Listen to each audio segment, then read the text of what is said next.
Donc, voilà. Bonjour à tous. Comme c'est moi qui avais proposé ce sujet la dernière fois, je vais l'introduire. Donc, je ne vais pas être trop long. Je vais parler moins de 10 minutes. La question que je me suis posée depuis longtemps, c'est quelle était la différence en fait entre le savoir et la connaissance. Donc oui, et puis en plus, il y a un an à peu près, il y a l'équipe de Bernard Stiegler là, qui communiquait entre eux, dont je fais partie de leur petit réseau, et à un moment, ils se sont posé la question entre eux, qu'est-ce que c'est, savoir, connaissance, etc. Et je me suis dit, tiens, ça pourrait être un bon sujet pour un café philo. Donc, je l'ai proposé et il a été retenu la dernière fois.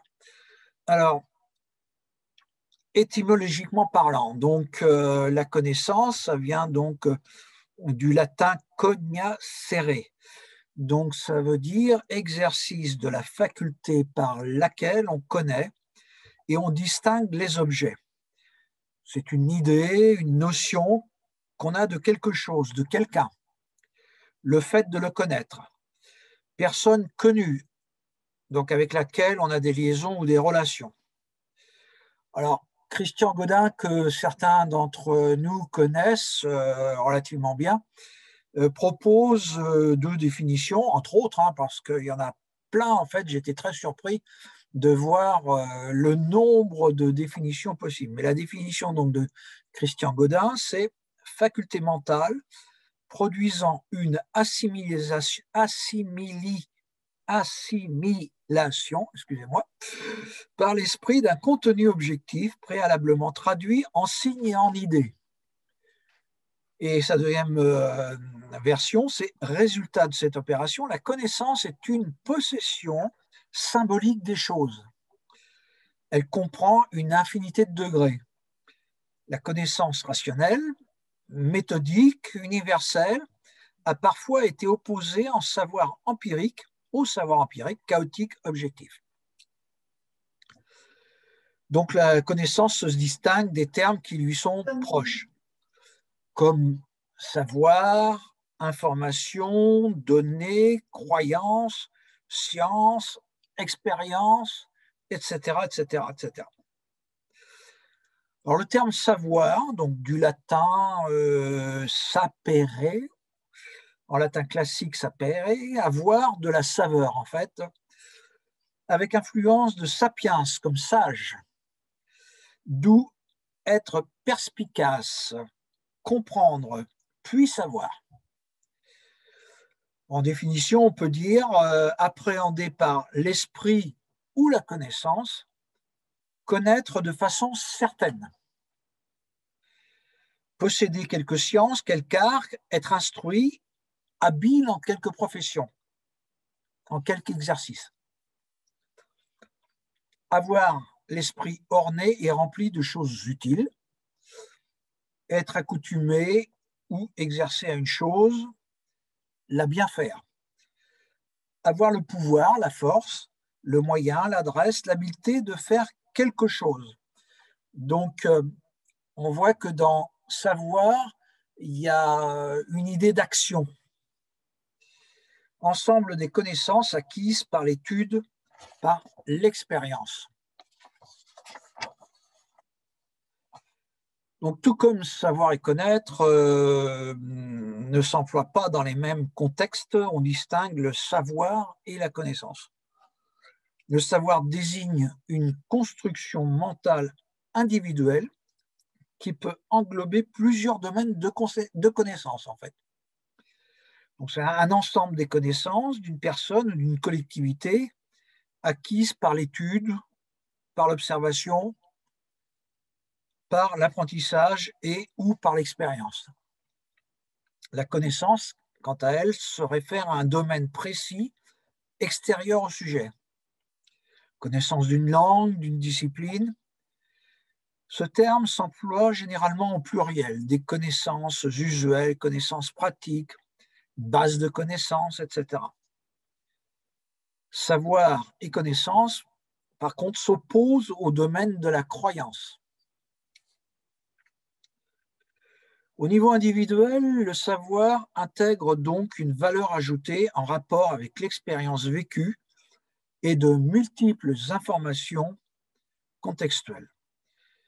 La plupart des savoirs individuels sont naturellement utiles à l'action. Donc c'est bien la notion d'action dans le savoir par rapport à la connaissance, à sa performance, sa réussite. Savoir, c'est pouvoir.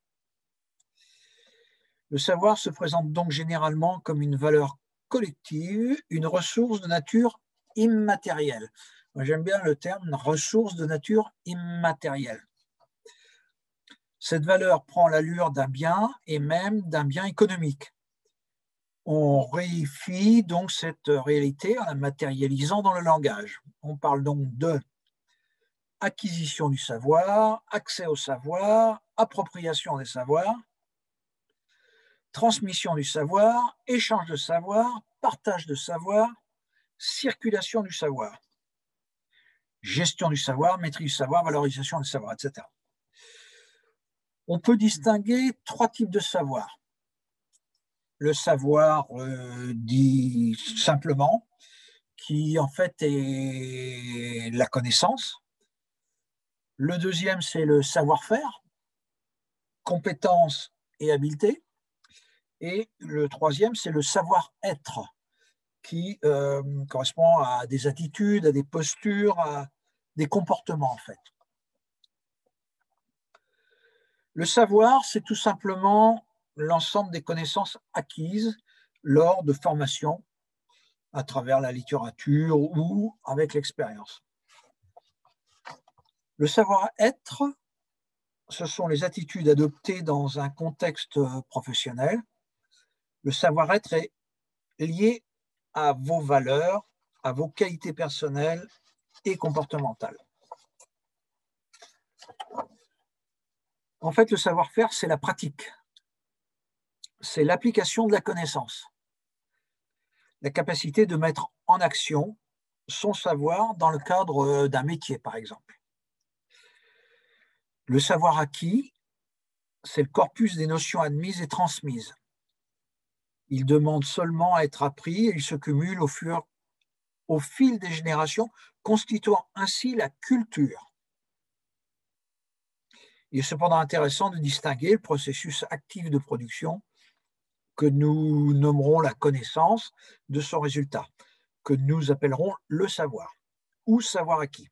Il s'agit de faire jouer la différence entre l'action et son résultat, ce qui revient à dire que la mise en acte d'une connaissance produit du savoir.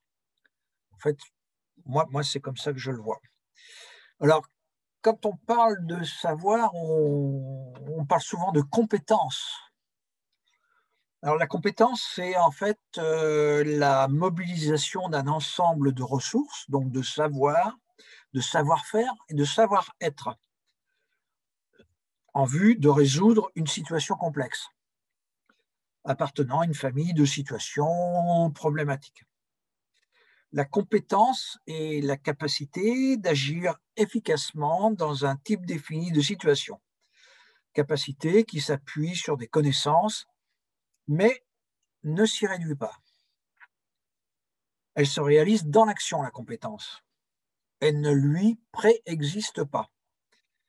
Un potentiel d'action efficiente dans un ensemble de situations. Une performance se constate, une compétence s'infère. En fait, on distingue 4 caractéristiques de la compétence. Donc, elle est opératoire et finalisée, compétence à agir. Elle est indissociable d'une activité. Deuxièmement, elle est apprise. On devient compétent par construction personnelle et par construction sociale. Troisièmement, elle est structurée. Elle combine, ce n'est pas une simple addition, les savoirs agir, les vouloir agir et les pouvoir agir. Et enfin, elle est abstraite et hypothétique. On ne peut observer directement la compétence réelle, mais on peut observer ses manifestations et ses conséquences. Je m'arrête là. J'espère que je n'ai pas été trop long. J'ai soulevé, j'espère, des questions chez vous. Et ben, je vais passer maintenant la parole à Edith, qui, je pense, a pas mal de choses à rajouter intéressantes. Edith, si tu veux bien. C'est bon là? Oui, Vous oui, m'entendez? oui. Alors moi, effectivement, je me suis posé la question. euh, je n'ai pas essayé comme toi, bien sûr, de définir savoir et connaissance. Je me suis posé, j'ai trouvé que la question me posait un problème. Euh, Mon problème, c'est est-ce qu'il y a différence ou il n'y a pas différence? Bon, donc, je vais essayer de mettre en évidence, en m'aidant évidemment des philosophes que je connais un peu. S'il n'y a pas de différence, le problème est comment apprendre et du coup comment enseigner. Comment apprendre à savoir et à connaître. Comment arriver à savoir et à connaître pour tout ce qui nous inquiète. Et aujourd'hui, par exemple, avec la pandémie, c'est bien la question que chacun se pose par rapport à la maladie, la mort, le sens de la vie, le bien vivre, etc.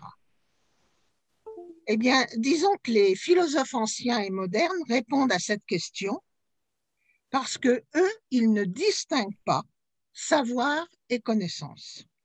Socrate n'arrête pas de dire aux jeunes qui discutent avec lui, je sais que je ne sais pas. Et en même temps, il leur dit, connais-toi toi-même.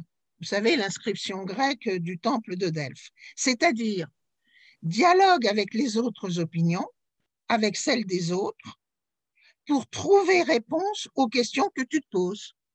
C'est quoi l'amour? C'est quoi faire le bien? C'est quoi faire le mal? C'est quoi la mort? Etc. Et Platon reprend dans l'allégorie de la caverne, au livre 7 de la République, euh, ce thème. Si les humains se disputent dans la caverne, c'est-à-dire là où ils vivent ensemble, c'est parce qu'ils voient les choses de manière différente. Selon la position qu'ils ont, les uns sont à l'est, les autres à l'ouest, les autres au centre. Bref, il faut que Socrate, ou le philosophe, leur propose de détacher les liens qui lient leur cou à la place où ils sont et leur propose de regarder autrement, de se balader dans la caverne déjà, et puis d'en sortir pour voir non plus les reflets des choses, mais les choses elles-mêmes. Et alors, ils sauront, connaîtront, parce que c'est la même chose, la vérité des choses. C'est là une manière philosophique de penser le rapport du savoir ou de la connaissance à la réalité, qui signifie, qui implique, qui entraîne que chacun peut passer de l'ignorance au savoir, de l'illusion à la connaissance. Descartes reprend ça, 1637. Le bon sens est la chose du monde la mieux partagée. Elle est naturellement égale entre tous les hommes, mais, ajoute-t-il, ce n'est pas assez d'avoir l'esprit bon, le principal est de l'appliquer bien, discours de la méthode, pour bien conduire sa raison et chercher la vérité dans les sciences. Chercher le savoir vrai ou la connaissance vraie. Et alors, dit Descartes, dans une formule que tout le monde reprend maintenant, mais en la falsifiant, chacun peut se rendre comme maître et possesseur de la nature, c'est-à-dire égal à Dieu en connaissance. Alors, s'il n'y a pas de différence entre le savoir et la connaissance, le problème est alors de savoir comment former l'esprit scientifique. Edith, ton son ne fonctionne pas très bien. Donc, Ah il bon, faudrait voilà, que tu te mettes plus vers le milieu pour que d'accord, tu sois d'accord, en face du micro. Vas-y, excuse-moi. d'accord, d'accord. Donc le problème, si on ne sépare pas le savoir de la connaissance, le problème est de savoir comment former l'esprit scientifique, comment éduquer aux méthodes pour connaître les vérités. Et les épistémologues, dont un épistémologue contemporain, Gaston Bachelard, écrivent là-dessus. Gaston Bachelard, dans la formation de l'esprit scientifique, en 1938, analyse ce qu'il appelle les obstacles épistémologiques au savoir et à la connaissance vraie. Et les obstacles, eh bien, sont l'opinion qui se prend pour vérité, deux, le dogmatisme qui fige le savoir, trois, le désir de tout unifier par Dieu ou par la nature, quatre, l'illusion qu'il y a des essences dans les choses et dans les êtres, ce qu'il appelle l'illusion substantialiste, quand par exemple on dit, dit-il, pavot fait dormir. C'est pas le pavot, c'est pas la substance interne au pavot qui fait dormir, c'est tout un mécanisme qu'il faut étudier. Et donc, les épistémologues se posent la question de savoir quels sont les obstacles au savoir ou à la connaissance, et du coup, les enseignants et les pédagogues sont invités à s'interroger sur leur méthode pour enseigner des vérités, aussi bien dans les sciences physiques que dans les sciences de la culture, histoire, etc. Et même les chercheurs sont invités aussi, et ils le font, dans leur labo, dans leurs conférences ou colloques de labo, ils s'interrogent et ils dialoguent sur leurs présupposés pour déterminer si leur recherche et l'orientation de leur recherche n'est pas soumise, mal dit, déterminée par justement des obstacles épistémologiques qui sont propres à leur individualité. Donc, s'il n'y a pas de différence entre savoir et connaissance, le problème, c'est comment apprendre à connaître ou savoir. Par contre, s'il y a des différences, alors ça entraîne Étienne Klein, philosophe des sciences, directeur de recherche au commissariat à l'énergie atomique et aux énergies alternatives, qui est producteur d'une émission qui s'appelle La conversation scientifique sur France Culture, a écrit en mars 2020 Le goût du vrai. Le goût du vrai. Tract Gallimard. Et il a été d'ailleurs, il n'est pas seulement sur France Culture, il a été interviewé sur plusieurs chaînes de télé et de radio en juin 2020 et depuis. Son problème, qui m'intéresse ici, c'est qu'est-ce que le goût du vrai? D'où vient le goût du vrai? Qu'est-ce qui s'y oppose? Et d'où vient que certains l'ont et d'autres pas? Autrement dit, la connaissance n'est pas le savoir. Je retiens, et c'est une question qu'il travaille en particulier pendant la pandémie.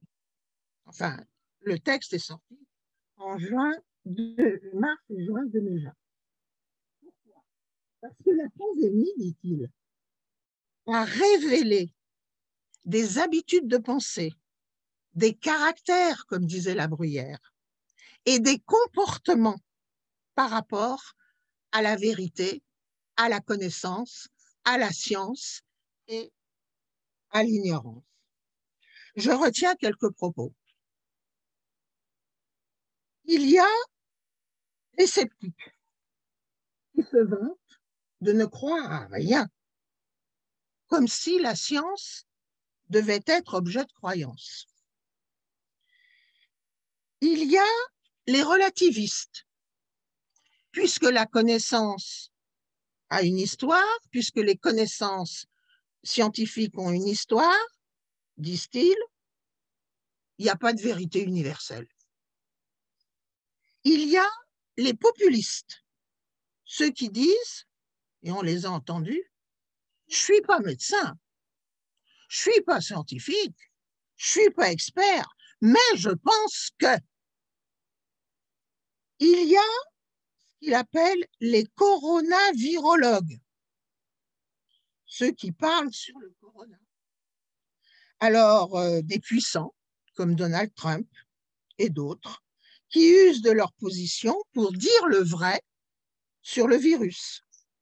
Et puis, à l'envers, les blessés de la Terre, qui, eux, refusent d'entendre les vérités des experts, des sachants, des élites, qui les mystifient pour garder leur place au soleil. Enfin, il y a les sophistes qui opposent les connaissances. Les connaissances ont une histoire, c'est l'histoire des inventions, validées ou pas validées, etc. Les connaissances sont historiques et relatives. Donc, les sophistes opposent les connaissances historiques et relatives au savoir qui, eux, ne sont pas relatifs et historiques. De toute éternité, nous voyons que la Terre est plate. De toute éternité, nous savons qu'il y a des différences naturelles entre les hommes et les femmes. Tout le monde sait que les Juifs ont toujours voulu dominer le monde et qu'ils complotent pour cela. Ils recommencent avec le virus. Tout le monde sait que les Noirs ont des jambes, mais pas de cerveau. Tout le monde sait que les Arabes sont agressifs. Tout le monde sait que les Asiatiques sont calmes et mesurés.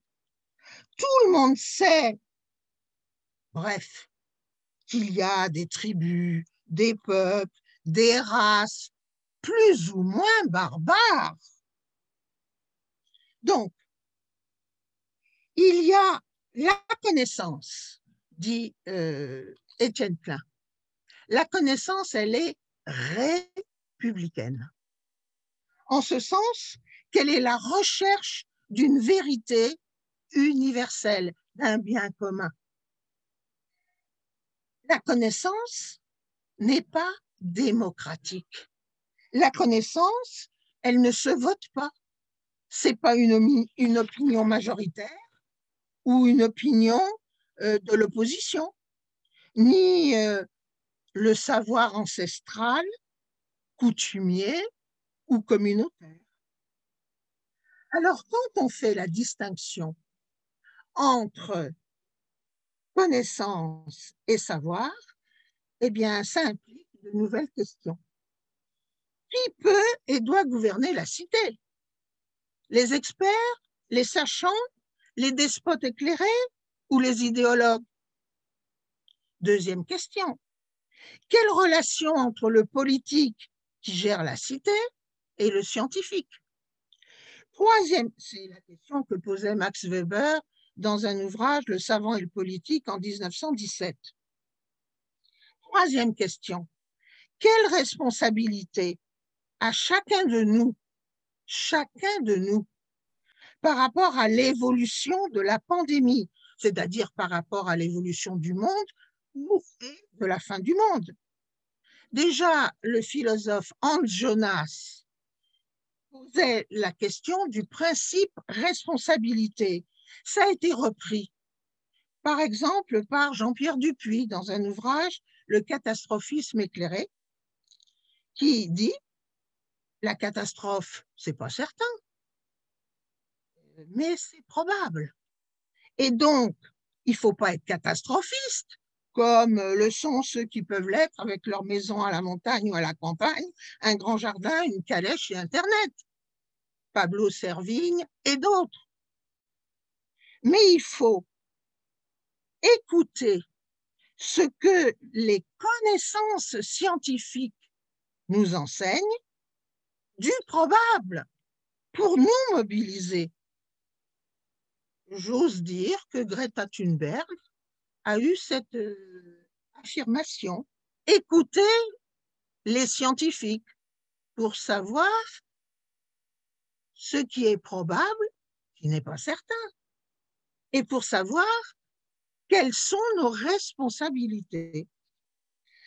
Une quatrième implication de la différence entre connaissance et savoir, eh bien, c'est vouloir que la recherche de connaissances scientifiques reste libre et non orientée, comme le disait le prix Nobel 2001, Albert Fert.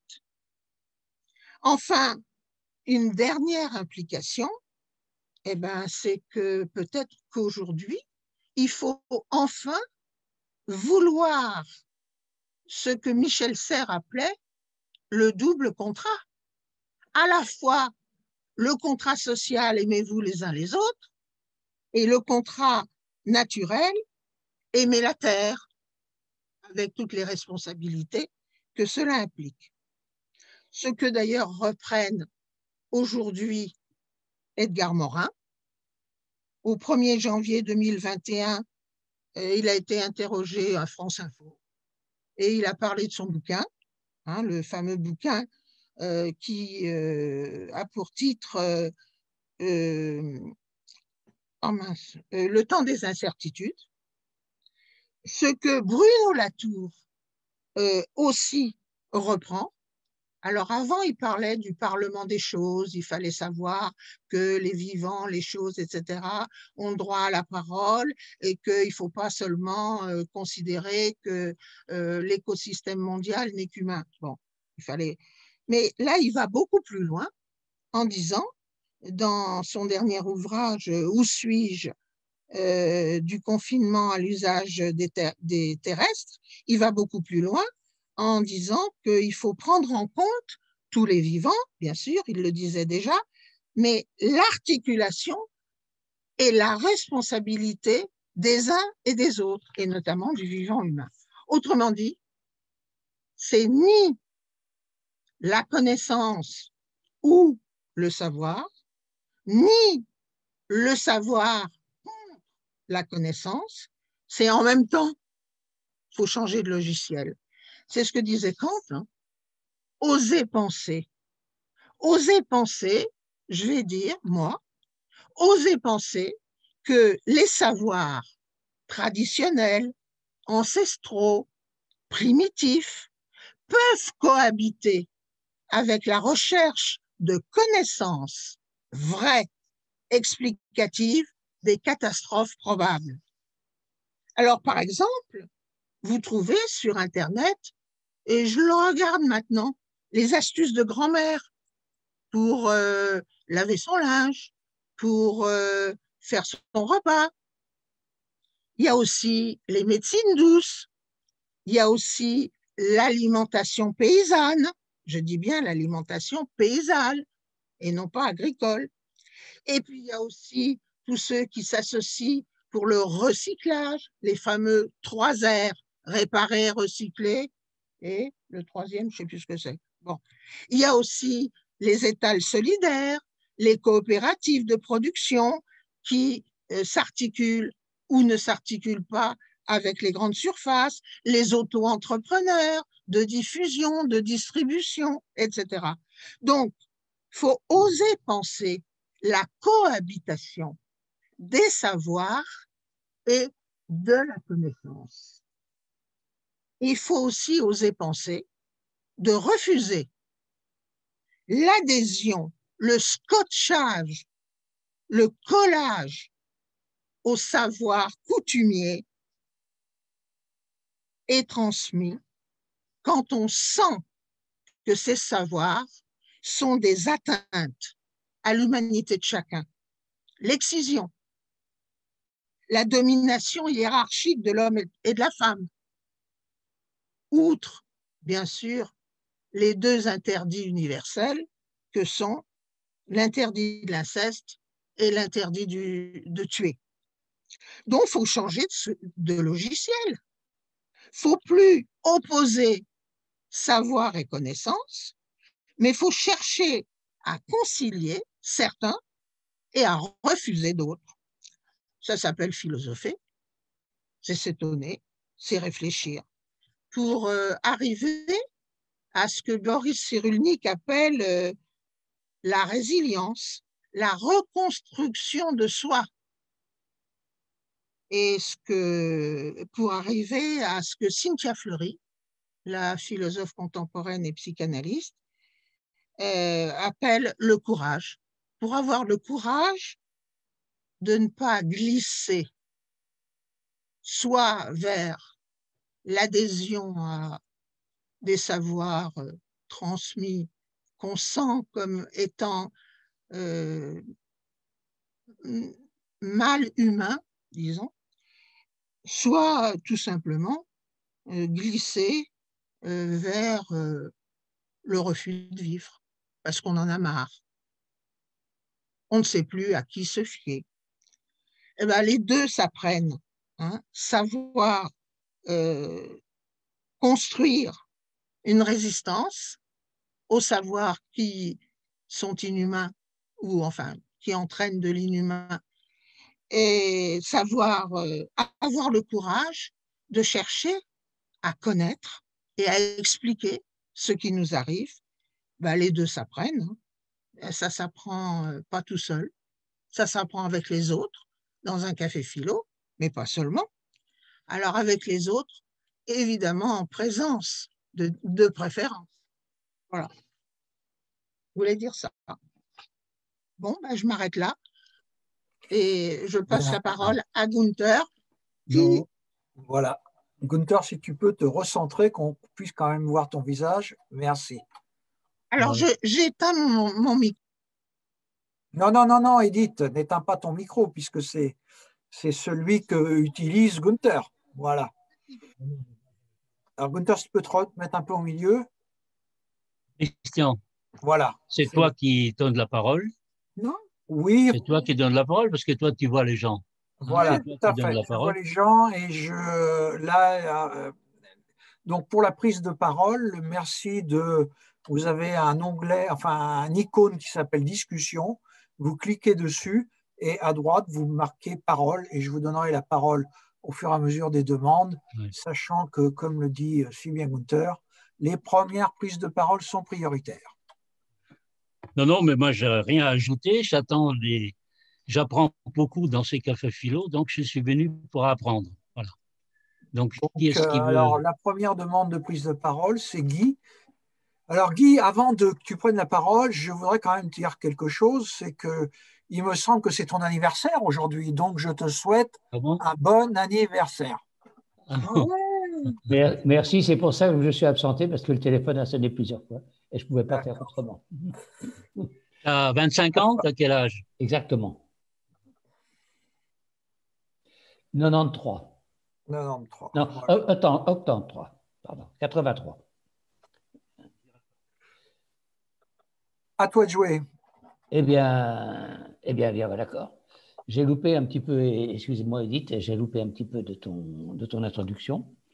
Donc sur ce sujet, je n'étais pas très au fait de faire moi-même la différence entre le savoir et la connaissance.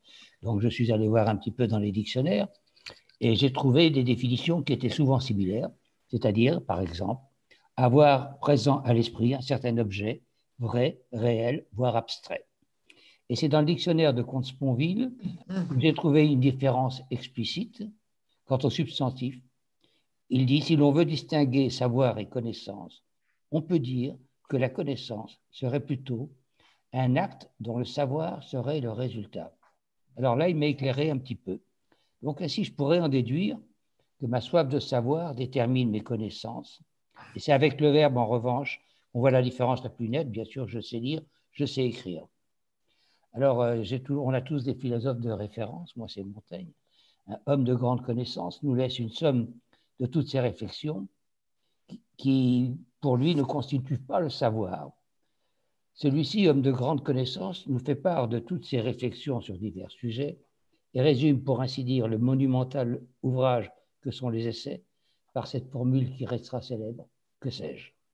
Donc cela me laisse à penser que connaissance concerne tout ce que j'ai pu, dans le domaine des idées par exemple, acquérir au long d'une vie, et que le savoir serait la connaissance dont je suis sûr, ce que nous a un petit peu expliqué Edith Desjelav. Donc ce savoir n'étant pas toujours indiscutable, bien sûr, c'est la philosophie qui nous le rappelle, et le savoir serait ce que j'ai pu acquérir par moi-même, ce dont je pourrais sûr, et on en revient à la définition de Consponville, égale, soit connaissance, acte dont le savoir serait le résultat. Voilà pour l'instant. Comment faire si on veut parler? Vas-y, tu peux intervenir, Gunther. Non, c'est juste pour... effectivement, on trouve des synonymes, c'est-à-dire il n'y a pas de synonyme dans aucune... En français, il n'y a pas de synonyme, il y a toujours des différences. Mais vous savez, mon truc, c'est que comment ceux qui interviennent font la différence quand ils utilisent le mot savoir ou connaître. Voilà. Et chacun, justement, peut, en écoutant les autres, mieux se comprendre lui-même. Pour moi, c'est très simple. Je dis souvent, on peut savoir tout sur quelque chose ou quelqu'un, mais je ne le connais pas. C'est-à-dire, c'est ma distinction. Il y a d'autres qui font la distinction biblique, connaître quelqu'un. Tu as une mauvaise qualité de son, Gunther. Oui. Qu'est-ce qui se passe? Il ne faut pas que je... trop près. Voilà, et si possible, voilà. Là, ça devrait être bon. Comme ça? Oui. Oui. La différence, pour moi, il y en a plusieurs, mais la plus importante, c'est... voilà, pour expliquer la psychanalyse, souvent j'ai dit, quand vous faites une excursion sur le Mont Blanc, est-ce que vous prenez quelqu'un qui a une agrégation de géographie et qui sait tout sur le Mont Blanc, ou est-ce que vous prenez un guide qui, lui, ne sait rien théoriquement, mais qui était déjà allé 10 fois au sommet? C'est-à-dire, il y a l'un qui est abstrait et l'autre qui est concret.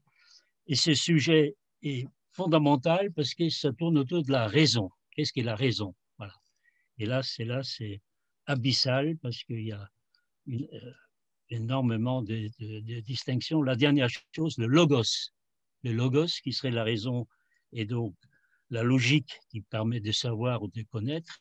Or, il faut savoir que le logos, ce n'est pas simplement le rapport mathématique. La raison au sens d'objectiver un sujet, un objet, de l'objectiver et de tout savoir sur lui, ce n'est pas simplement la langue, mais c'est aussi le recueillement. C'est-à-dire, pour connaître, il faut se recueillir et chercher en soi la définition. Je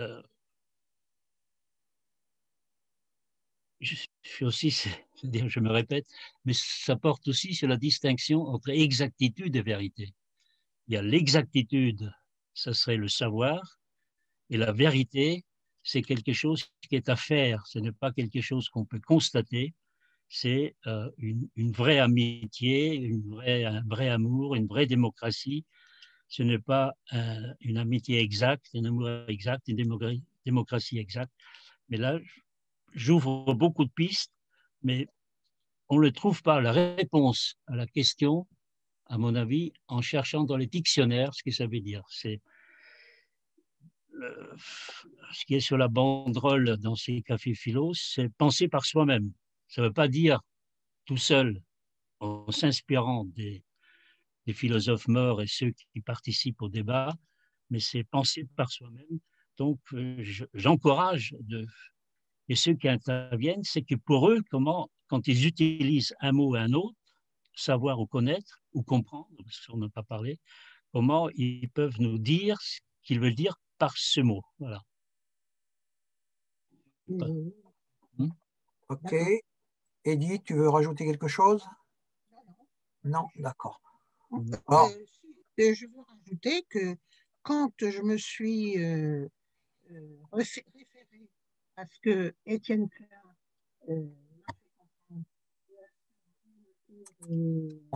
tu peux recommencer. Voilà. Quand je me suis référée à ce que Étienne Klein m'a fait comprendre et à ce que Bruno Latour et Cyrulnik et Edgar Morin m'ont fait comprendre maintenant de la différence entre le savoir et la connaissance, c'est que je les ai pris pour moi, c'est-à-dire moi, effectivement, c'est comme ça que je vis la différence entre ceux qui disent qu'ils savent et ceux qui cherchent à connaître pour comprendre la situation dans laquelle on se trouve. Et c'est pour ça que j'ai... Je n'ai pas du tout parlé de toi, c'est ceux qui vont venir. Non, mais donc c'est la référence à des philosophes anciens, modernes ou contemporains, c'est une référence pour être plus précis, si c'est possible, par rapport à ce que je vis en ce qui concerne la différence entre le savoir et la connaissance. Okay. C'est pas pour étaler du savoir philosophique. Je parlais uniquement des dictionnaires, de regarder dans le Robert ou dans le, comment il s'appelle l'autre, et de voir les définitions. Mais moi, je fais pareil, je cite les philosophes, bien sûr. Ok. Bon, comme tu dis, c'est ce que toi, tu ressens, effectivement. Bon, moi, je vais juste donner un exemple pour dire un peu comment je ressens la différence entre la connaissance et le savoir. Bon, quand j'étais jeune, ma mère me disait, enfin, on avait un poêle à la maison pour le chauffage, mets pas ta main sur le poêle, ça brûle. Donc oui, si quelqu'un me posait la question, je disais oui, je connais, ma mère me l'a dit. Et puis un jour, j'ai mis la main sur le poêle, donc je me suis brûlé. Et donc après, on m'a posé la même question et j'ai dit oui, je sais. Je sais parce que j'ai vécu, c'est plus qu'une connaissance, un savoir, c'est issu d'une expérience, c'est issu d'une action. Pour moi, le savoir, c'est la connaissance, ben, c'est l'action de la connaissance. Ben, voilà. Comment tu dirais, est-ce que tu sais la capitale de l'Autriche? Vienne. Oui. Alors, est-ce que ça... Ça, c'est ma connaissance. Mais je le sais aussi parce que j'y suis allé à Vienne. Oui. Et la capitale de je ne sais pas quoi, où tu n'es pas allé, tu peux le savoir. Oui, je connais, mais oui, je le sais aussi. Mais de la connaissance, pas du savoir. J'en ai la connaissance. C'est de l'ordre de la connaissance, pas du savoir. Oui. D'après ton opposition. C'est intéressant parce que, et c'est tout à fait légitime, tu donnes une définition opposée à la mienne. C'est pour ça que chacun parle sa langue. Toi, tu dis, je sais parce que j'y suis allé. Et moi, j'ai dit, je connais parce que je suis allé. Je sais, je l'ai lu, mais je connais parce que je suis allé. Mais je dis souvent aussi, il y a des gens qui savent tout, mais qui ne comprennent rien. C'est un peu lié à notre sujet. Oui, tout à fait, je suis d'accord. Donc là, j'ai une demande de Béatrice Duquerrois. Et Pascal, j'ai vu. Ah, j'ai pas vu pour l'instant marqué Pascal. Ah si, Pascal. Je pense qu'il faut marquer là. Béatrice, est-ce que vous souhaitez intervenir? Oui, j'ai vu, Britt. J'ai vu ton mot aussi. Gate. On est en France, Britt. Béatrice, vous souhaitez intervenir? Mettez votre micro. Voilà. Vous m'entendez? C'est bon? Oui, on vous entend. Oui, non, j'ai juste fait une petite remarque, mais bon, je vais expliquer un petit peu ce que je ressens aussi par rapport au thème. C'est le même mot en anglais, effectivement. Knowledge, voilà. C'est juste ça que je voulais dire.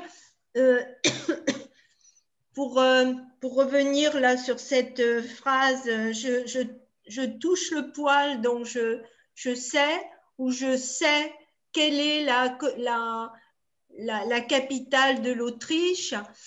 Pour moi, la connaissance, elle serait plus du quantitatif. Je connais toutes les capitales des pays européens, par exemple. Bon. Ça fait peut-être plus appel à la mémoire, à la mémorisation des connaissances. Le savoir serait plus qualitatif. Donc, un appel à l'intelligence, à la réflexion, au logos, comme citait Gunther. Moi, je ressens cette différence-là. C'est presque la tête bien faite et la tête bien pleine. Voilà, bon, j'ai résumé un petit peu les quelques notes que j'avais prises toute seule là dans l'après-midi mais c'est vrai que la différence est assez mince selon les exemples qui sont choisis. Tout à fait. Elle est énorme parce que toi, tu es comme lui, et c'est tout à fait. C'est-à-dire que pour toi, la tête pleine. Je t'entends pas, Gunther.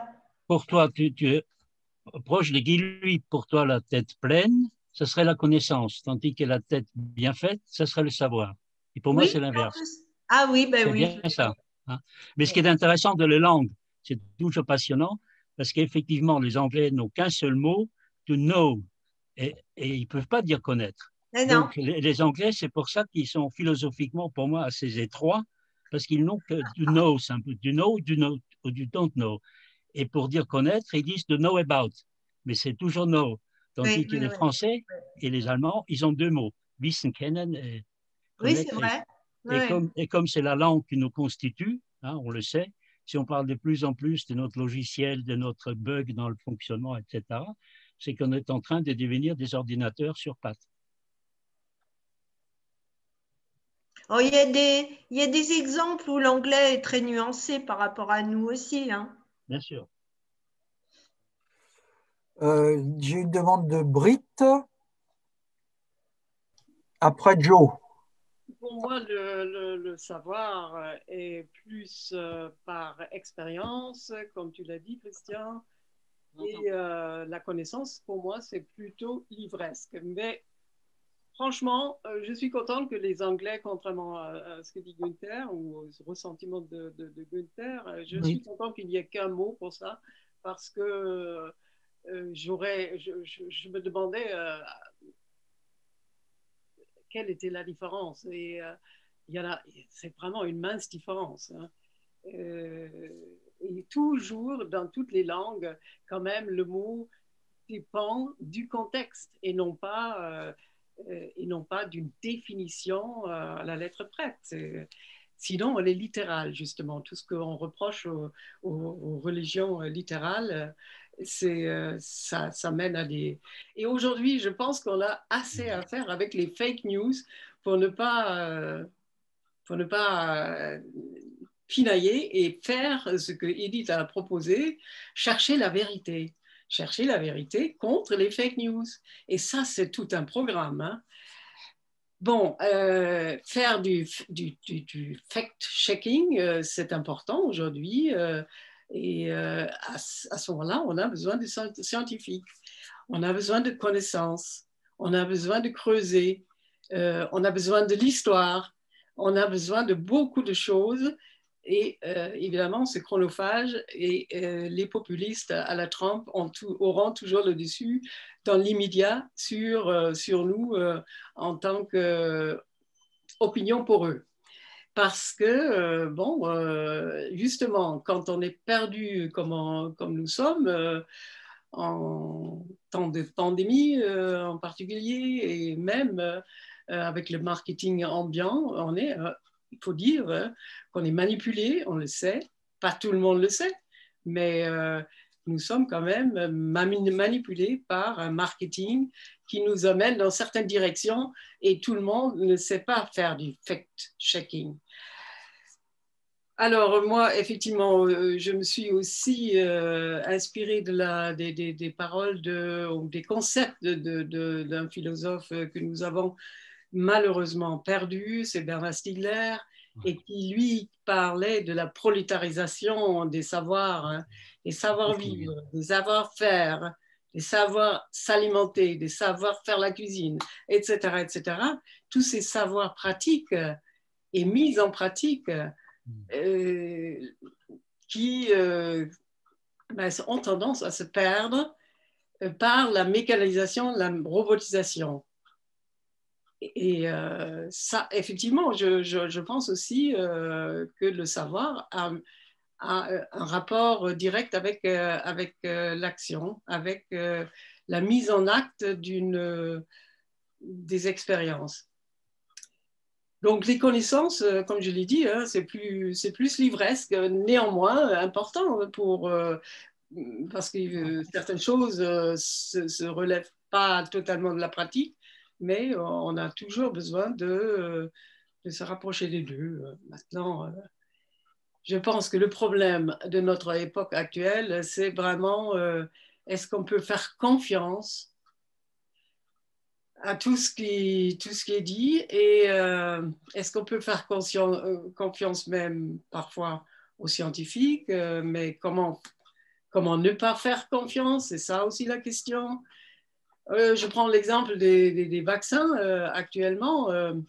Est-ce qu'on est sûr que les vaccins qu'on va nous mettre sur le marché seront efficaces, étant donné qu'on a mis beaucoup moins de temps pour les mettre à l'épreuve, pour les expérimenter dans les laboratoires, etc.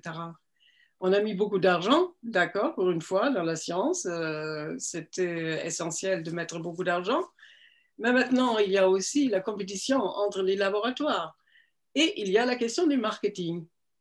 Et les nationalismes aussi. Non seulement les nations se contestent le pouvoir, mais les laboratoires, avec l'argent qu'ils ont mis, ils vont faire une promotion monstre selon l'argent qu'ils ont reçu. Et ça, l'argent seul n'est pas un garant de la véracité et de l'efficacité de ce vaccin.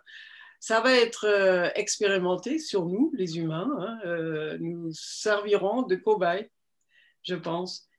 Donc, savoir et connaissance, pour moi, oui, c'est presque un peu... c'est pas essentiel. Ce qui est essentiel, comment nous le pratiquons, ce savoir et ces connaissances. Comment nous les mettons en acte contre les fake news qui sont vraiment le plus grand danger à l'époque actuelle. D'ailleurs, pas seulement à l'époque actuelle. Les sophistes ont déjà été les premiers qui ont mis des fake news sur le marché, hein, parce qu'ils voulaient vendre leur savoir. Ils voulaient vendre leur savoir. Et Socrate était contre les sophistes parce que, justement, il craignait cette manipulation des savoirs par le profit. Et nous sommes en plein dedans aujourd'hui aussi. Merci. Une toute petite question, Britt. Comment tu exprimerais ce que j'ai dit par rapport au Mont Blanc? Tu veux faire une excursion au Mont Blanc, tu as le choix, tu prends un agrégé de géographie qui sait tout sur le climat et qui sait théoriquement tout sur le Mont Blanc, et un guide qui, lui, depuis 30 ans, il fait ça. Comment tu exprimes ces différences ou il n'y a pas de différence? Comment tu l'exprimerais? Par pragmatisme, hein. Les uns choisissent l'expérience et les autres les connaissances. Moi, je suis pragmatique, donc pour moi, c'est évident que l'expérience prime. Mais aussi, on peut mettre les deux ensemble. Hein. Non, mais on peut mettre les deux ensemble, et c'est ce que beaucoup, excuse-moi, mais beaucoup d'intellectuels et de scientifiques font quand ils font des croisières pour visiter le monde et les uns expliquent et les autres font ressentir ce qu'ils voient ou ce qu'ils entendent.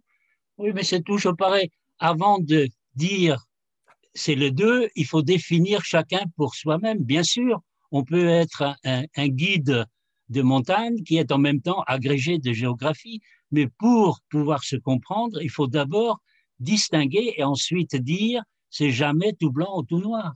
C'est une question de méthode. Sinon, tout est dans tout, il n'y a pas le mal absolu, pas le bien absolu, il y a la beauté absolue, mais pour définir, il faut d'abord isoler un concept. Ensuite, on les... Moi, je pense qu'on isole effectivement le savoir de la connaissance. Que j'avais fait. On t'a pas entendu. On t'a pas entendu. Mais je pense que effectivement, il y a toute une tradition philosophique qui isole et sépare le savoir de la connaissance parce que leur problématique n'est pas du tout de comprendre quelle est la différence linguistique et sensible entre le savoir et la connaissance. Leur problématique, c'est comment arriver à connaître la réalité et la vie que nous menons. Bon. Et il y a toute une tradition contemporaine qui maintenant considère qu'il faut articuler le savoir et la connaissance, mais que ça soit du Mont Blanc ou de ce que c'est que le bien ou de ce que c'est qu'un vaccin aujourd'hui, articuler les deux pour effectivement pouvoir agir dans le monde. Et cela, eh ben, effectivement, il s'oppose et aux sophistes, et aux relativistes, et aux populistes, etc., etc. Moi, j'ai dit, qu'est-ce qu'on articule? C'est ça. Qu'est-ce qu'on articule? C'est pour articuler, il faut avoir au moins deux choses, c'est tout. Bon, vous autres. Alors, la parole est à Joe. Il est là? Oui, il est là. Alors, si tu peux rallumer ton micro, Joseph. Voilà. Voilà. Vous m'entendez? Oui. Je ne vois pas. Alors, bonjour, par contre, faudrait-vous recentrer l'image, reculer un peu par rapport à la caméra, voilà, et tourner dans l'autre sens. Voilà, là, on vous voit déjà mieux. Ah oui, Alors, on vous écoute maintenant. Voilà, ouais, oh là là, c'est bien. On veut te connaître, on veut te connaître. Ah ouais, ça va, vous voulez me connaître. Je voulais faire quelques remarques. Je ne sais plus qui avait discuté après Gunther et qui s'était. Ah bon, Gunther, tu l'as corrigé parce que c'était complètement une erreur. Je m'excuse, parce qu'on dit toujours que je juge, mais c'est vrai, grossière, de dire que connaître, c'est savoir et savoir, c'est connaître. En français, c'est bien défini. Savoir, c'est abstrait, quoi. C'est savoir A égale 2. Connaître, c'est connaître. C'est une perception. C'est plus. C'est connaître. D'ailleurs, en anglais, non. C'est le même mot. Mais même si c'est le même mot, là où je ne suis pas d'accord avec toi, Gunther, il ne faut pas réduire. C'est réducteur de dire, donc, ils n'ont pas de connaissances, les anglo-saxons. Ils n'ont que le même mot, le simple mot knowledge. Pour eux, ça comprend tout. Ça dépend du contexte. En hébreu, moi, je ne sais pas l'allemand, mais en hébreu, c'est comme je crois qu'en arabe aussi, mais en hébreu, c'est comme en français. C'est l'akir et la da'at, c'est-à-dire connaître et savoir, deux mots bien distincts qui veulent bien dire ce qu'ils veulent dire, sauf que parfois, il arrive, surtout dans la littérature ou dans les écritures anciennes, qu'on les interchange, et dans ce cas, ça signifie tout. Il y a eu des tas d'interprétations de la Bible sur le fait qu'on a utilisé tel ou tel mot. Par exemple, on parle de faire l'amour, on dit, on utilise le mot savoir, c'est-à-dire l'homme a su la femme. Ça veut dire quoi? Je ne sais pas qu'il l'a connu, il l'a su. Je ne sais pas comment on explique ça, ou bien il est venu en elle. Bon, ça c'est plus facile à comprendre. Mais comme tu dis, le patriarche a su, Vayakir et Abraham et Sarah, il a su ça. Vayeda et lui et Sarah. Je ne sais pas pourquoi. Mais ce que je veux dire, c'est que je pense qu'il y a un débat surtout sur la relativité. C'est ça qu'il y a dans ce sujet-là. C'est comme ça que je le vois, moi. Il y a une relativité, non, une prétention au savoir, une prétention à l'absolu. Je suis désolé, je vais être un peu méchant, mais je le sens beaucoup, beaucoup en France. Ce que d'aucuns appellent la pensée unique. Ça veut dire, quand on parle, vous aurez toujours, à l'intérieur d'un discours, toute cette idée que c'est nous qui savons. Nous sommes les meilleurs. Par exemple, plusieurs fois, j'ai entendu et ça fait 2 mois que j'assiste à des débats de philo, de café philo, plusieurs, ça n'a pas raté. Personne n'a raté l'idée d'une pince à Trump, comme si c'était le diable, le mal absolu. Et le même, on dit, j'ai entendu les populistes à la Trump. Moi, c'est vrai, je pense que Trump, oui, c'est vrai, je ne suis pas pour, je n'aurais pas voté pour lui. Mais je pense aussi bien les populistes à la Biden ou à la Obama. Autrement, ce n'est pas grave. Ils sont au moins aussi critiquables l'un que l'autre, même dans les manifs qu'il y a eu, démentiels, les manifs là, que Trump a lancé, et comment les autres ont profité, ont tiré profit de ça, juste pour faire un processus d'impeachment, mais ça se retournera même contre eux, c'est horrible. Ils n'ont pas fait l'été dernier quand il y avait des manifs de gauche. C'est comme en Israël, je ne sais pas si vous le savez, il y a plusieurs raisons pourquoi il y a bon, on est en train de faire les vaccins, on est 3 millions, c'est-à-dire on est premier au monde en vaccination. C'est très bien, bravo, on n'arrête pas de se taper sur l'épaule, on est tout content. Mais en même temps, on est parmi, au niveau par rapport à la population, parmi les plus contaminés, où il y a beaucoup de morts, etc. Mais Jo, oui. Non, parce que le temps. Oui, je vais laisser tomber ça.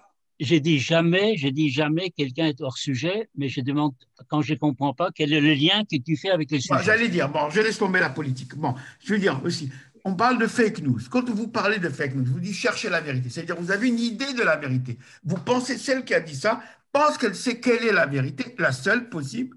Il n'y a pas d'autre. Et fake news, c'est tout ce qui n'en fait pas partie. D'accord. Mais celui qui a mis sur le devant de la scène, sur le tapis, le terme de fake news, c'est justement celui qu'on considère comme le grand fake newser, Trump. Mais lui, c'est lui l'a mis. Donc, je pense qu'il y a une relativité, d'après moi, absolue de tout. Et tout est tellement relatif, même c'est ça, le savoir, je pense que c'est toujours une prétention de l'humain. Il cherche à savoir, ça ne veut pas dire qu'il l'a. C'est ce que nous apprenait Platon. On cherche à savoir, on est sur un chemin.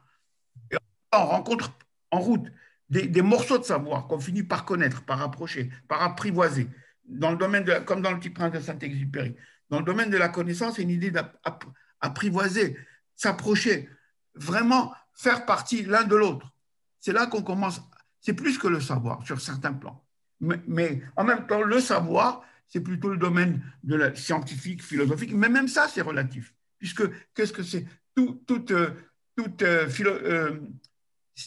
théorie scientifique, elle est valable tant qu'elle n'a pas été contredite. Et après, elle finit par être contredite. Donc, même l'idée d'exactitude est une idée relative. Bon, je ne vais pas vous embêter plus que cela. D'accord. Voilà, je pense. Ok, merci Joseph. Voilà, à peu près, quelques mots. Merci Joseph. Donc, dans la liste, j'ai Agnès qui souhaitait intervenir. Agnès, tu peux allumer ton micro? On ne la voit pas. Ah, si elle est là. Ah non, elle dit qu'elle ne veut pas. Elle a mis une remarque, d'accord, où elle dit qu'en fait, il y a un autre mot en anglais qui s'appelle le know-how. C'est toujours know. C'est toujours know. Know how, know about, mais c'est toujours know. D'accord. Alors après, il y a Guy. Et après, il y a Pascal peut-être qui voulait intervenir. Après, d'accord. Guy. Pascal, si tu veux parler maintenant, après, non? D'accord. Oui, il m'a pris cette parole. Oui. Bon. Donc je poursuis, si tu veux. Vas-y, Guy. Dans le droit fil de ce que nous disait Gunther concernant son géographe et son guide, j'ai une petite anecdote qui, pour moi, m'explique un petit peu, me donne une réponse sur quelque chose que moi j'ai du mal quelquefois à concevoir. Cette anecdote, c'est celle-ci. Il y a 2 philosophes, dont Leibniz, qui sont dans un carrosse et qui doivent traverser une montagne. Et à un moment donné, le cocher s'arrête car la route de montagne s'est un petit peu affaissée. Il n'est pas certain de pouvoir passer. Et donc, le cocher regarde, observe. Et donc, Leibniz et un autre philosophe qui est avec lui descendent. Ils ont chacun leur crayon, leur calquin. Alors, ils calculent la force des chevaux, le poids du carrosse, la pente. Ils font tout un tas de calculs. Et à un moment, Leibniz se dit au cocher, maintenant, à partir de nos calculs, je pense que nous pouvons passer. Et le cocher, il dit, je viens de bien moi d'observer, moi je ne passe pas. Alors, bon, répond Leibniz, il Là où le cocher ne passe pas, le philosophe ne passe pas. Voilà un petit peu la réponse qui illustre notre débat. Merci. Par rapport, tu peux dire par rapport au savoir et connaître, tu peux. Oui, en fait, le philosophe, ils ont une somme de connaissances, ouais. Alors que le cocher, lui, il sait très exactement dans la situation ce qu'il peut faire, ce qu'il faut faire ou ne pas faire. Oui, mais ça fait penser à, comment il s'appelle? Moi, j'ai un début d'Alzheimer. C'est lui qui est tombé dans le puits, Thalès, et on s'est moqué de lui, et vous connaissez la suite. Ensuite, il a calculé, selon des calculs astronomiques, qu'il y a un été très, très fertile.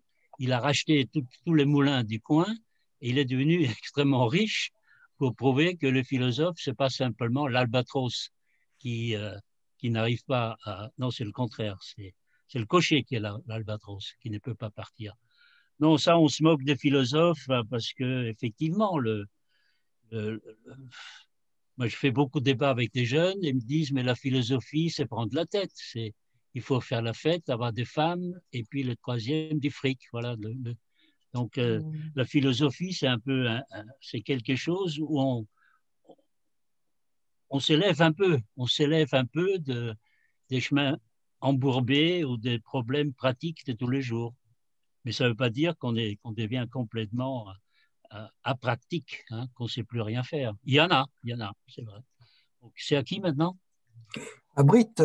Britt. Voilà. Ne bougez pas. Faut que je... On ne t'entend pas, Britt. Tu ne mets pas ton micro.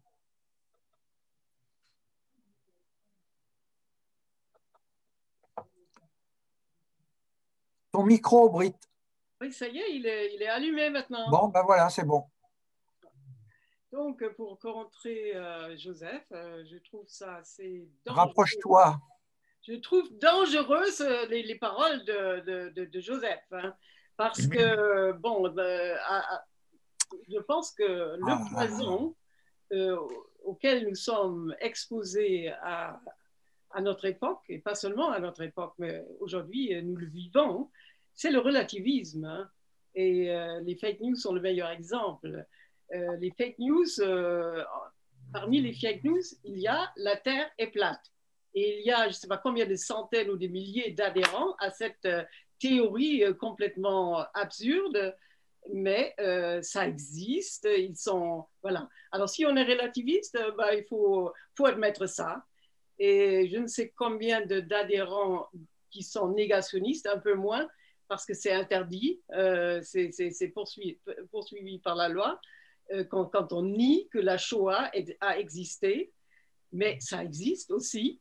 Alors, si un relativiste comme Joseph veut accepter ça, ben, moi, je préfère qu'il ne participe plus au Café Philo, hein, parce que franchement, ce n'est pas philosophique. Hein. Ou alors, l'excision, c'est une bonne chose. Ben, pour vous, apparemment, c'est une bonne chose, parce qu'on peut la défendre par le relativisme. La tradition a toujours existé, ça fait ne pas courir, ça empêche les femmes de courir, n'est-ce pas, ce genre d'argument. Donc, je voulais juste m'élever contre ça et dire que les sophistes également étaient ce genre de relativistes, parce qu'ils pouvaient dire en même temps, ou l'un après l'autre, une chose et son contraire, c'est-à-dire une chose est blanc et d'une autre façon, ils pouvaient la présenter comme noire. Tout dépendait comment ils enveloppaient la chose, comment ils la présentaient, etc., avec des mots, des tournures, des situations trouvées. Ils étaient très habiles pour justement manipuler l'opinion. Le relativisme, c'est ça. On peut tout à fait, quand on n'a pas une opinion, c'est-à-dire une véritable recherche de vérité sur une chose, on peut avoir des opinions qui sont aussi absurdes que celles que je viens de nommer. Mais c'est beaucoup plus compliqué. Je veux dire, je vais essayer de résumer, c'est beaucoup plus compliqué. Premièrement, les sophistes, comment il s'appelle la prof qui a écrit le gros dictionnaire de langue philosophique en grec, allemand, il a écrit avec Badiou sur Heidegger, il est au CNRS, qui défend les sophistes. D'ailleurs, les sophistes, c'est pas du tout de fake news, pas du tout. Il faut lire les Gorgias. Les sophistes, c'est utiliser la langue pour convaincre l'autre, c'est-à-dire d'entrer non pas dans une recherche commune de vérité, mais de servir. C'est pour ça que Callichès est allé voir les sophistes et là, Socrate, en discutant avec Callichès, est-ce que tu veux l'emporter sur l'autre, comme ici? Est-ce qu'ici, on essaie de l'emporter sur l'autre, ou est-ce que c'est une recherche en commun de la vérité? Mais il n'y a aucune fake news, c'est les sophistes, ils n'ont pas inventé des choses, non. C'est utiliser la raison, non pas dans la recherche de la vérité, mais pour convaincre l'autre. Deuxième chose, le fake news, la seule chose pour connaître la vérité, c'est écouter l'autre partie. Et nous, on est en pleine fake news, là, actuellement, sur Poutine. Moi, je ne défends pas Poutine, je ne défendais pas Saddam Hussein. Mais on n'a jamais entendu l'autre. Quand on entend la seule manière de connaître à peu près, de s'approcher de la vérité, c'est écouter l'autre, c'est tout. Troisième chose, la Terre est plate. Husserl, scientifique, philosophe, à la fin de sa vie, il a parlé de quoi? Du monde de la vie. Il dit, nous les hommes, nous avons raison de dire que le soleil se lève et se couche. Il y a deux choses. Il y a le monde scientifique. Scientifiquement, la table n'existait pas. La table, c'est du vide, il n'y a que du vide. Donc, j'aime beaucoup la science, mais que la science elle ne dit pas la vérité. Et Wittgenstein, ingénieur, mathématicien, philosophe, tu connais ma citation, et même si la science répondait à toutes les questions qu'elle se pose, celle du sens de la vie ne serait même pas effleurée. C'est autre chose, trouver un sens et d'analyser la réalité. Einstein, et il est scientifiquement indémontrable que le monde ne mérite pas d'être détruit. Il reprend Hobbes sur Hume qui dit je peux préférer la destruction du monde à une égratignure de ma main. Donc il faut distinguer la science et la philosophie, l'art et la religion, c'est-à-dire des domaines qui s'interrogent sur le sens de la vie et non pas qu'est-ce qu'est la vie, est-ce qu'elle est moléculaire, est-ce qu'elle est chimique, etc. Dernière chose, j'ai oublié, mais je voulais dire une dernière chose, mais j'ai oublié. Ah oui, par rapport à l'excision, tu as été chez Miguel Benassaillac, c'est beaucoup plus compliqué. C'est pas simplement dire, mais nous, on est civilisés, on n'excise pas. C'est justement, et je me rappelle, on a discuté après, je crois que tu avais compris ce qu'il voulait dire. Il n'est pas du tout pour, mais tu ne peux pas obliger l'autre, et là, je le comprends, de dire, nous, on a la vérité, nous, maintenant, on a le droit de l'homme, etc. Comme les Américains, on va faire du state building, on débarque, on va créer la démocratie. Il faut justement, il faut les convaincre, il faut, à partir d'eux-mêmes, qu'ils se rendent compte qu'il faut évoluer. Mais c'est beaucoup plus compliqué, c'est pas nous qui allons apporter la démocratie, la vérité, la justice ailleurs. C'est ça le mauvais universalisme. D'accord. Gunther, attends, 30 secondes. La philosophe que tu recherchais tout à l'heure, j'ai deux propositions, Jacqueline de Romilly ou Barbara Cassin. Barbara Cassin. Barbara Cassin, d'accord. Qui est venue au Café Philo il y a 20 ans. Ouais. Oh, oui. Edith, tu voulais relever? Oui, je voudrais relever plusieurs choses. Mets-toi au milieu un peu plus. D'accord. Parce qu'on ne t'entend pas. Voilà. Par rapport à ce que disait Gunther. Voilà. Gunther, tu dis que tu discutes avec des jeunes et que les jeunes, ce qu'ils veulent, c'est l'argent, les femmes et les fêtes. Ah oui, d'un certain.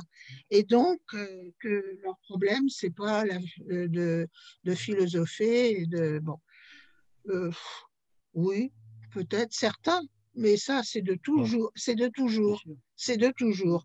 Par contre, ce qui se passe aujourd'hui avec la crise de la pandémie et de toutes ses conséquences, il y a des tas d'études qui sont faites, des enquêtes d'abord, des enquêtes, hein, et ensuite des études, des enquêtes par des sociologues. Et alors, j'ai plus les noms en tête, mais je les ai entendus et sur France Culture et d'ailleurs dans des émissions de télé qui sont de bon niveau, d'après moi. Voilà. Comme quoi, les problèmes des jeunes d'aujourd'hui, et je le vois avec mes petits-enfants qui ont 17, 19 et 22. Bon. Eh bien, les problèmes qui sont des problèmes d'études, qui sont des problèmes d'emploi, qui sont des problèmes d'isolement, hein, de relation à l'autre, difficiles, etc., etc. Eh bien, tous ces problèmes aujourd'hui, justement, entraînent qu'ils réfléchissent, alors tout bêtement, tout simplement, au sens de la vie, au sens de la vie, au sens en deux sens, à la signification de la vie et à la direction de la vie. Et donc, en ce sens qu'effectivement, il se tourne vers, non pas forcément vers les philosophes que tu connais ou que je connais, mais vers la réflexion philosophique. Ça, je veux le dire. Et donc, aujourd'hui, il y a une situation qui fait que, par rapport aux sophistes, les sophistes, oui, non, mais c'est le problème. Britt, elle dit, ce sont des gens qui produisent des fake news. Bon, utilisons pas ce terme, mais ce sont effectivement des relativistes. Et Calliclès ou Gorgias, ce sont des relativistes que Socrate et Platon combattent, hein, théoriquement, parce que le relativisme ne conduit pas au dialogue. Quand on est relativiste, eh ben, c'est ton opinion, c'est mon opinion, c'est ton savoir, c'est mon savoir, c'est ta connaissance, c'est ma connaissance, et on ne va pas dialoguer pour aller au-delà des opinions et des savoirs et des connaissances, disent-ils, relatives que les uns et les autres. Pourquoi ? Parce qu'effectivement, et Platon le défend, l'attaque, le combat, parce qu'effectivement, ils veulent le pouvoir. Et comme ils veulent le pouvoir, eh ben oui, eh ben ils ne veulent pas dialoguer, parce qu'ils sont relativistes et ils ne veulent pas dialoguer. Bon. Troisièmement, dire qu'il faut écouter effectivement ce que disent les savoirs coutumiers et ceux qui les transmettent, les savoirs communautaires et ceux qui les transmettent, par exemple, pour valoriser l'excellence. Pas valoriser. Non, mais pour continuer à pratiquer. Voilà, pour continuer à pratiquer.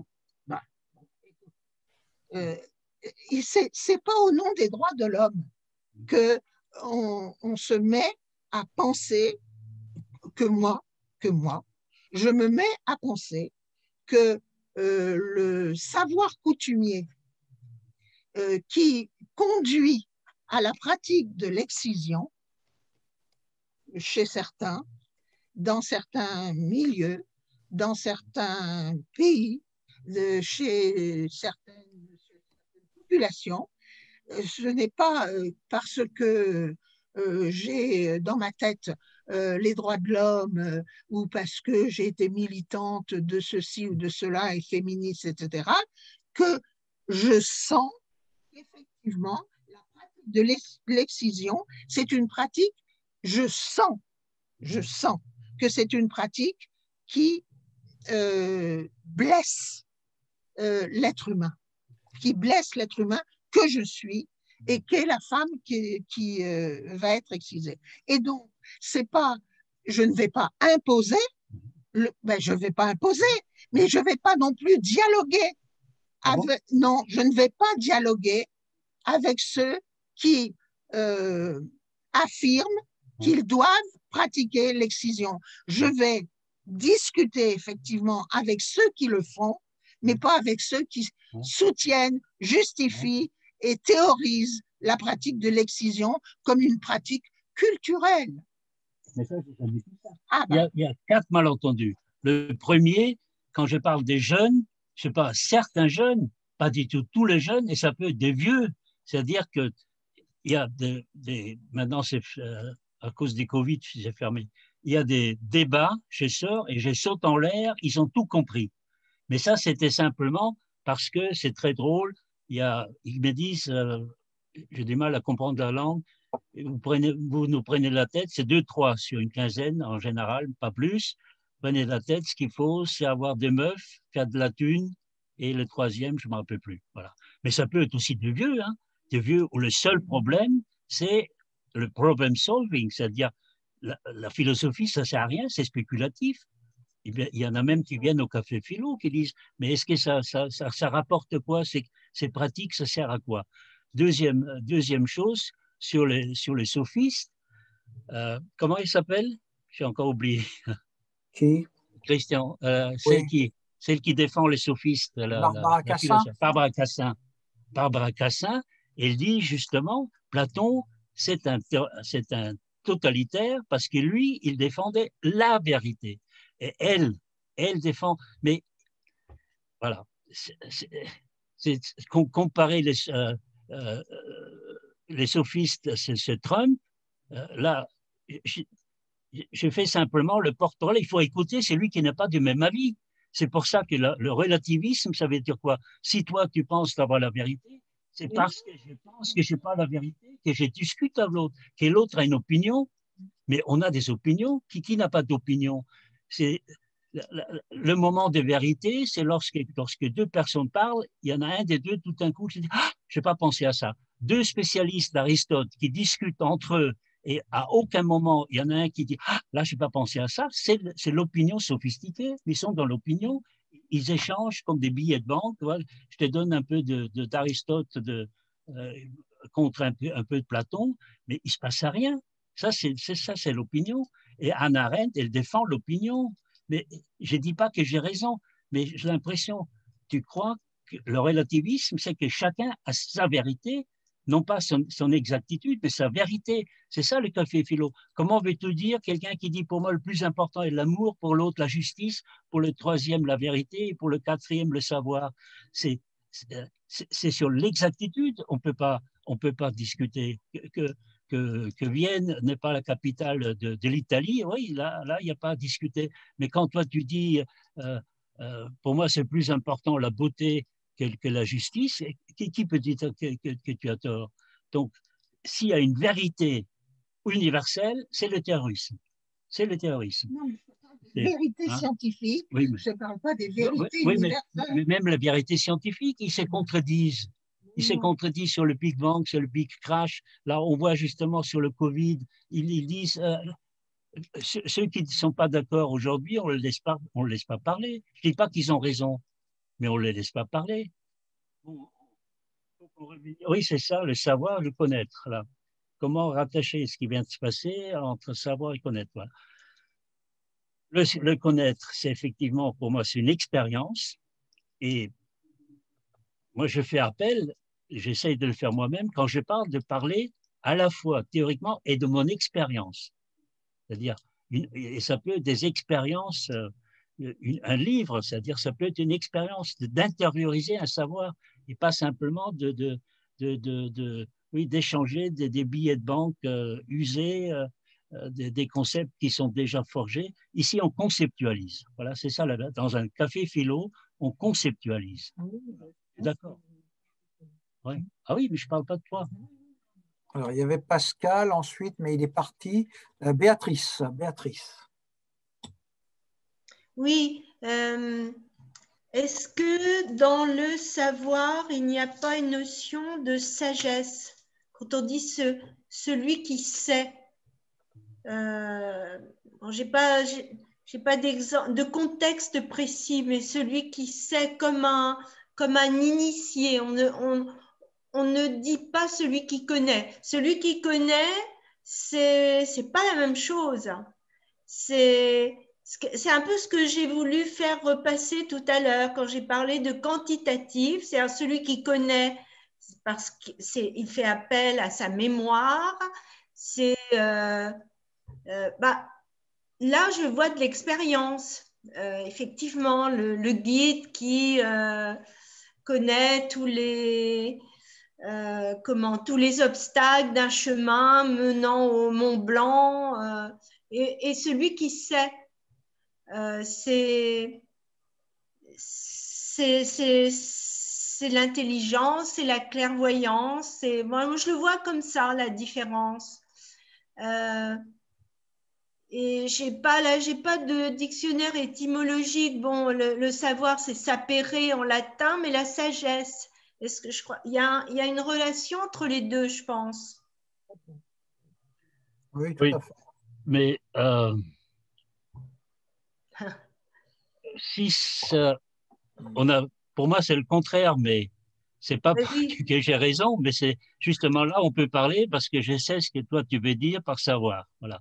Et là où tu as raison, on dit souvent le sage, celui qui sait ne parle pas, voilà. Ça c'est le sage, et c'est lui qui ne sait pas, c'est-à-dire le philosophe, parce qu'il n'est pas sage, lui il continue à parler parce qu'il ne le sait pas, c'est-à-dire il veut toujours plus savoir, il se dit jamais. Je ne sais rien, voilà. Ouais. Hein. C'est ça. Moi je préfère Nietzsche qui dit l'étymologie, le savoir, c'est une saveur. Je t'entends pas. C'est-à-dire, pour Nietzsche, le savoir, ça vient de le sapere, c'est-à-dire on goûte, c'est quelque chose de physique, c'est quelque chose de corporel. Mais ça, il n'y a pas une définition, qu'on peut imposer à l'autre. C'est quand on parle, là maintenant, si nous, on va continuer à discuter, je sais que toi, tu as une autre interprétation, mais je ne peux pas te dire la mienne est la juste. Oui, et toi, bien sûr. C'est pour ça que c'est relatif. Tu ne peux pas dire, non, c'est la mienne. Ok, donc après Béatrice, j'ai... Juste une phrase, je peux? Non, attendez, tout à l'heure, vous demandez la parole et je vous donnerai, mais je ne vois pas où c'est écrit. Respectez la règle. Ah, d'accord. Il n'y a pas écrit là où c'est qu'on se... Ah bon, c'est pas grave. Mais c'est Britt maintenant, après Guy et vous après. Moi, je te parle. Britt. Ouais. Oui, pour revenir à Günther, pardon. Je trouve que Günther, tu as une théorie extrêmement dangereuse. Hein. Moi, je veux bien le dialogue. Je ne suis pas contre le dialogue, mais je suis contre le dialogue avec certaines personnes, comme par exemple, qu'est-ce que tu veux faire un dialogue avec M. Trump qui te dit la pandémie n'existe pas et maintenant on l'a payé avec des millions de morts aux États-Unis, des milliards presque. Bon, et tu veux faire un dialogue avec un adhérent de l'AfD en Allemagne, celui par exemple qui a assassiné un gouverneur d'un land, donc un politique, parce qu'il a voulu ouvrir les frontières aux immigrés. Tu veux dialoguer avec des types comme ça ou avec un type du Front National, pareil. Alors le dialogue, ce que tu ne vois pas apparemment, il y a aussi un intérêt derrière les paroles. Et chacun a son intérêt. Si toi, tu es de bonne foi, moi, je veux bien. Mais quelqu'un si tu dialogues avec quelqu'un qui a un intérêt, et les sophistes avaient un intérêt derrière leur vente de bonnes paroles, parce qu'ils voulaient les faire monnayer, justement, les cours de philosophie, ils voulaient les faire monnayer. Donc, à ce moment-là, tu as perdu d'avance. Hein. Et je trouve que c'est très dangereux, le relativisme. C'est vraiment un poison. C'est extrêmement dangereux. Voilà quelques exemples pour te contrer parce que je ne supporte pas dans un café philo qu'on puisse dire des choses pareilles. Faire l'éloge du relativisme, ça mène où ça? Ça mène où? À l'acceptation de Trump? Franchement. Britt, je dis souvent, c'est quand c'est insupportable d'écouter, c'est là où il faut écouter qu'on peut apprendre quelque chose. Écoute, Stigler, que tu aimes bien, et je suis très content que tu l'as mentionné. Tu sais, son livre Aimer, s'aimer, s'aimer, nous aimer, tu sais à qui il l'a dédié? Tu sais à qui? Aux électeurs du Front National. Stigler. Il a dédié son livre aux électeurs du Front National. Alors, si quelqu'un veut dialoguer avec moi, je dialogue. Mais bien sûr, parce que les êtres humains, ce n'est pas des objets, ce n'est pas des chaises. Une chaise, elle ne change pas. Mais un être humain, et c'est une naïveté que je revendique, tout être humain, tant qu'il est vivant, peut changer. Mais ça m'étonnerait que Trump voudrait dialoguer avec moi. Mais s'il dit, mais Gunther, je voudrais parler, mais bien sûr que je dialogue, bien sûr. Ok, après Brit, c'est Guy. Oui, je pense qu'il faudra faire une fois un débat sur les sophistes, hein, pour rappeler quand même que les sophistes n'étaient pas des relativistes, hein. Et vraiment, je pense que ce serait intéressant de voir un peu ça. Tu peux le proposer tout à l'heure. Oui, Jacqueline de Roby, d'ailleurs, a écrit un très beau livre là-dessus, Réhabiliter les sophistes, et c'est très intéressant. Ça vaut la peine. Bon, bref, c'est pas le sujet dont je voulais parler. Et je vois qu'une fois de plus, nos différends sont plutôt d'un ordre grammatical, parce que dans les mots, je vois avec Gunther et avec d'autres que nous ne mettons pas tout à fait la même chose sous les mêmes mots. Et c'est ça qui fait le débat, en fait. C'est intéressant, hein. Et donc, parce que je bute aussi, moi, sur la question, hein. Je ne suis pas certain du sens que je peux donner à un mot comme je peux donner à l'autre mot, hein. Donc, je reprends encore un exemple. Je connais la façon dont on conduit tel ou tel engin, mais je ne sais pas le conduire. Voilà un petit peu. Donc, la connaissance, pour moi, serait d'ordre théorique et le savoir peut-être d'ordre pratique. Voilà, pour essayer d'éclairer le débat si on peut. Si on peut. Mais là, tu as compris, Guy Louis, c'est que moi, j'ai une compréhension opposée, et du moment qu'on le sait, on peut s'entendre. Parce que moi, je suis plutôt connaître, c'est biblique, c'est-à-dire j'ai connu. Et là, ça m'étonne ce qu'a dit Jo, parce que la traduction pour les chrétiens, c'est connaître, c'est-à-dire connaître une femme, c'est l'étreinte amoureuse. C'est connaître, c'est pas savoir, hein, c'est connaître. Oui, connaître, c'est une étymologie qui n'est pas exacte, mais aussi bien Lacan que Heidegger et d'autres disent l'étymologie, il ne faut pas être scientiste. Connaître, c'est quelque chose, une essence ensemble. Lorsqu'on connaît, l'autre n'est plus un objet que je manipule ou que je veux imposer quelque chose. Il y a deux sujets qui renaissent ou qui renaissent ensemble. La connaissance, c'est une. Mais ça, c'est une étymologie poético-psychanalytique, mais qui me plaît beaucoup. Mais c'est ça, c'est-à-dire comment discuter avec quelqu'un si l'autre donne un autre sens et qu'on ne comprend pas que l'autre donne un autre sens. Et c'est aussi légitime parce que la langue, contrairement aux mathématiques et aux langues naturelles, elle est heureusement polysémique. Heureusement, 2 font 4, ça ne peut pas être 5 ou 6. Mais que ce soit l'amour, la liberté, la vérité, chacun a sa définition. Chacun. D'ailleurs, les philosophes, ils ne sont pas d'accord. Okay, donc, j'ai une dernière demande de prise de parole de la part de Joseph. Si possible, pas trop long, Joseph. On vous écoute. Allumez votre micro. Comme ça va? Oui. D'accord, le relativisme est insupportable, mais l'absolutisme aussi est insupportable. Les deux sont insupportables. Ce qu'a dit Gunther, oui, c'est vrai que c'est traduit par connaître dans le sens biblique, mais le verbe est tout simplement, je n'y peux rien, c'est comme ça. C'est le verbe savoir. Moi, je connais. D'ailleurs, une phrase que je voulais dire aussi de l'hébreu biblique à Gunther, qui a rapport avec ce qu'il dit. Et en ces temps-là, ça veut dire en ces temps lointains, dans l'histoire de la Bible, l'instruit se taisait. C'est comme ça, c'est dans la Bible. Qui se taisait? L'instruit, celui qui était instruit, le connaisseur. Se taisait. Il se taisait, il observait le silence. Il préférait. C'était ça, c'est ce qu'il faisait, pendant que tout le monde bavardait, surtout comme des sophistes, quoi. Qu'est-ce que je voulais dire encore? Bon, oui, un dernier point, juste comme ça, si vous voulez, c'est pas tellement une anecdote. J'ai une amie russe, israélienne, qui croit tout savoir sur le corona. Elle croit qu'elle est la plus grande savante du monde entier. Pourquoi? Parce qu'elle fait partie d'une mouvance complotiste. Pour elle, c'est un immense complot, et depuis toujours, elle a été contre tous les vaccins. Et elle m'a envoyé juste à la veille de la campagne de vaccination, je crois, une centaine de mails. Du monde entier, en russe, en anglais, en hébreu, en français, partout, contre les vaccins. Et évidemment, moi, dès que j'ai commencé à recevoir ça, j'ai été absolument, j'aurais pas pu avoir le moindre doute, convaincu de faire le vaccin.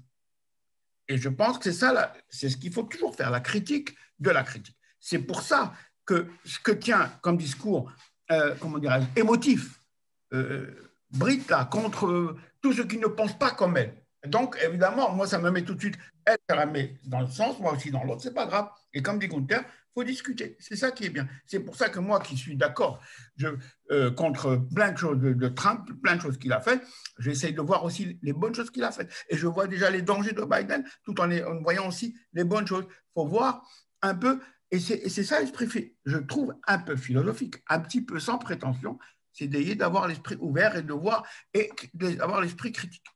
Voilà, c'est tout. Et c'est ça l'anti-fake news. Ok, merci. Donc, bon, je vais juste faire une petite remarque et puis après, peut-être que Edith pourrait faire une petite conclusion avant de proposer les prochains sujets pour le mois prochain, sachant qu'il est 21h45. Oui, attendez, je vais déjà... Oh merde, pardon, excusez-moi, supprimer l'épingle. Eh ben, je vais y arriver.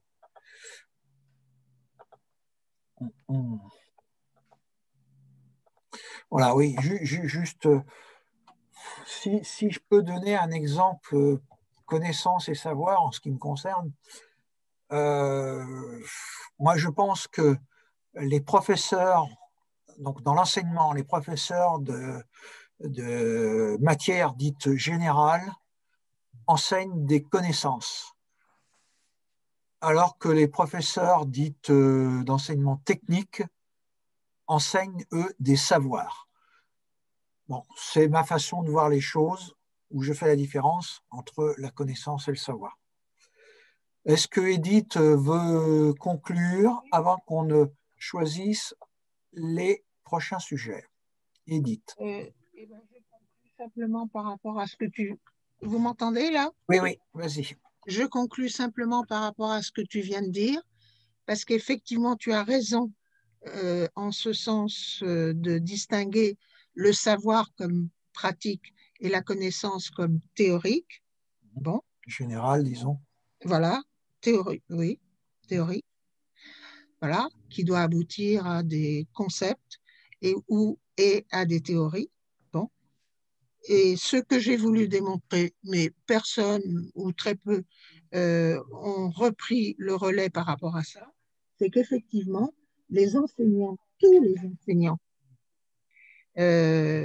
les enseignants enseignent des connaissances, que ce soit dans les sciences de la culture, l'histoire, la psycho, tout ce qu'on veut, ou les sciences physiques, enseignent des connaissances. Et leur problème, c'est comment apprendre ces connaissances, et comment les enseigner, alors qu'ils ont face à eux des enfants, des élèves, jeunes, moins jeunes, adolescents et même à l'université, face à eux des élèves, des êtres humains, hommes et femmes, qui ont des savoirs. Et tout le problème, c'est justement de rompre, bien sûr en dialoguant, bon, mais aussi en expliquant d'où viennent, quelle est l'histoire de ces connaissances, d'où viennent ces connaissances et en quoi ces connaissances sont des connaissances universelles, par opposition au savoir que les enfants ont par transmission familiale, par transmission communautaire, etc., etc. Et le problème qui a été celui de Samuel Paty, c'est exactement ça. Alors, Edith, comment tu distingues, avec quel verbe? Pour moi, je distingue l'histoire de la philosophie, qui est une expertise. Je ne ferai jamais des débats en histoire de la philo comme en droit, où on le sait, on ne le sait pas. Que Kant n'est pas un présocratique. Est-ce que c'est une connaissance ou un savoir? Est-ce que nous pratiquons dans les cafés philo, ou c'est la philosophie, non pas l'histoire de la philo, c'est pas populariser, vulgariser l'histoire, mais chacun devient philosophe, penser par soi-même. Non, le verbe, qu'est-ce qu'est l'histoire de la philosophie? Ce serait la connaissance Et ce que nous faisons, c'est de le savoir ou c'est l'inverse? Quel verbe tu utiliserais? Moi, j'ai appris Mmh. à connaître Oui. l'histoire de la philosophie. Oui. Voilà. J'ai appris à connaître des philosophes Oui. et j'ai appris à connaître l'histoire de la philosophie. Oui. Voilà. Et je peux dire maintenant que je sais que cette histoire, elle est, comment dire, variée, elle est même complexe et d'opposition entre les philosophes. Bon, et alors? Moi, j'ai appris à connaître, oui, on m'a enseigné.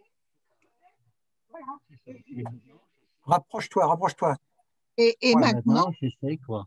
et ben maintenant, Eh ben, j'ai toujours su qu'il fallait réfléchir. Bon, et ben maintenant, j'ai des connaissances pour m'aider à réfléchir. non, eh ben, Edith, elle a appris à connaître et après qu'elle a connu, elle est passée au savoir et elle transmet un savoir. Quand elle est prof de philosophie, elle transmet son savoir, c'est-à-dire qu'elle passe à l'action, c'est-à-dire que ce qu'elle a connu, elle ne le garde pas pour elle. Elle fait une action en enseignant et donc elle est passée de la connaissance au savoir et le savoir pour moi c'est l'action de transmettre les connaissances. Ça s'appelle enseigner, Christian. Bah, oui, si tu veux, hein, on peut Ouais. l'appeler autrement aussi, hein, mais bon, Ouais. voilà, c'est comme ça que je le vois. Ouais. Non, non, mais c'est bien parce que comme ça, on voit qu'on ne donne pas le même sens aux mots et c'est très bien. Tu parles Christian, je parle Gunther et Edith parle Edith. Voilà. Voilà. Eh bien, Et écoutez, merci à tous. Est-ce que vous voulez qu'on choisisse des sujets pour la semaine prochaine? Hein, Gunther, c'est ce que vous faites d'habitude. oui, c'est ça. Eh ben, qui peut proposer des Position. sujets?